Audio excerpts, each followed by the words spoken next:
చంద్రబాబు నాయుడు గారు చెప్పిన పద్ధతిలో జరిగింది అని నమ్మగలమా? దీని అర్థం ఏంటి? మీరు ఎవరి మీదో కోపాన్ని ఈ రకంగా బజారు పాలు చేయడం తప్ప టీటీడీ ప్రతిష్టని, వెంకటేశ్వర స్వామి ప్రసాదానికి ఉన్నటువంటి నాణ్యమైనటువంటి లేదా ప్రసాదంపై మీద ఉన్నటువంటి పవిత్రతని మీరు అపవిత్రం చేయడం కాదా? ఇది ఏ రకంగా సమంజసమైంది? చంద్రబాబు నాయుడు గారు, మీరు ఆలోచించండి.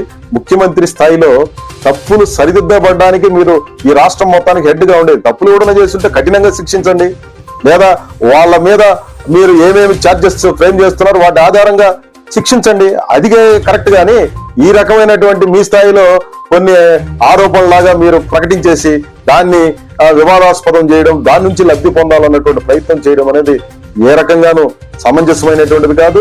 భక్తుల మనోభావాలను దృష్టిలో పెట్టుకోండి. ఉద్యోగాల్ని అవమానపరిచే రీతిలో మీరు వ్యాఖ్యానాలు చేయబాకండి అని చెప్పి నేను విజ్ఞప్తి చేస్తున్నాను. మీరు ఎవరి మీదో కోపంతో ఈ రకంగా చేయడం అని అంటే ఉన్న ఇంటికి నిప్పును తగలబెట్టుకున్నట్టుగా అవుతుంది. అదేదో ఎలుకను పట్టకపోయి చూరు తగలబెట్టారని చెప్పే సామెత ఉందే. మీరు ఎవరినో పట్టుకోవాలని చెప్పే పేరుతో టీటీడీ ప్రతిష్టని బజారు పాలు చేయడం, లేదంటే భక్తుల మనోభావాలతో చెలగాటమాడడం అనేది సమంజసమైనటువంటిది కాదు. ఒక సుదీర్ఘ కాలం ముఖ్యమంత్రిగా పనిచేసినటువంటి చంద్రబాబు నాయుడు గారు, లేదంటే చంద్రబాబు నాయుడు గారు ఈ జిల్లాలో పుట్టారు, చంద్రగిరిలో. ఇక్కడ పుట్టి ఇక్కడ పెరిగి తిరుపతిలో చదువుకొని, తిరుపతిలో అన్ని రకాలుగా రాజకీయాలు నేర్చుకొని ఈ రోజు ఈ ఉన్నత స్థానంలో ఉన్నారంటే మొదట బేస్ తిరుపతి. అట్లాంటి తిరుపతి మీద భాండాలు వేయడం, లేదంటే ఈ రకమైనటువంటి వ్యాఖ్యానాలు చేయడం ఏ రకంగా సమంజసమైనటువంటిది? ఎవరైనా మాకేమి పలానోళ్ళని రక్షించాలా, పలానోళ్ళని వ్యతిరేకించాలన్నటువంటి అజెండా మాకేమి లేదు. టీటీడీలో జరుగుతున్నటువంటి వాటి మీద అనవసరమైనటువంటి తప్పుడు వ్యాఖ్యానాలు, లేదంటే తప్పుడు ప్రచారాలు చేయడం వల్ల చిట్ట చివరికి ఎవరికి నష్టం జరుగుతుంది? అల్టిమేట్ గా మళ్ళీ టీటీడీకే నష్టం జరుగుతుంది. టీటీడీకి నష్టం జరగడం అంటే భక్తుల మనోభావాలు దెబ్బతీయడం, లేదా దాన్ని ఆధారంగా జీవిస్తున్నటువంటి ప్రజల యొక్క ఉపాధిని దెబ్బతీయడం తప్ప మరొకటి కాదనే విషయాన్ని తప్పనిసరిగా మీరు అర్థం చేసుకోవాలి.